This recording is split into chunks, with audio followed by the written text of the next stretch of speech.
నమస్కారం మేడం గారు. మేము మిమ్మల్ని ఇంటర్వ్యూ చేయడానికి వచ్చాము. మీ ప్రాథమిక సమాచారం తెలపండి. మీకు ఈ పాఠశాలలో నచ్చిన ఉపాధ్యాయుల పేరు చెప్పండి. మీకు ఇష్టమైన విషయం ఏమిటి? మీకు ఆటలంటే ఇష్టమేనా? మీ విద్యాభ్యాసం తెలపండి. మీరు ఇదే ఉద్యోగం ఎందుకు చేయాలి అనుకున్నారు? మీరు ఈ వృత్తిలోకి రాకపోతే ఏం చేసేవారు? మీకు ఈ పాఠశాలలో ఇష్టమైన విద్యార్థి ఎవరు?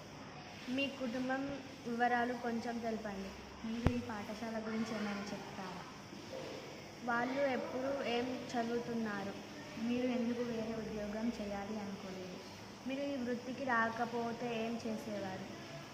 మీకు ఈ పాఠశాల అంటే ఇష్టమేనా? మీకు ఈ పాఠశాలలో నచ్చని అంశం తెలపండి. మీరు హిందీయే చెప్తారా? మీకు ఇష్టమైన విద్యార్థి ఎవరు? ఎప్పుడైనా మీ పిల్లల్ని కొట్టారా?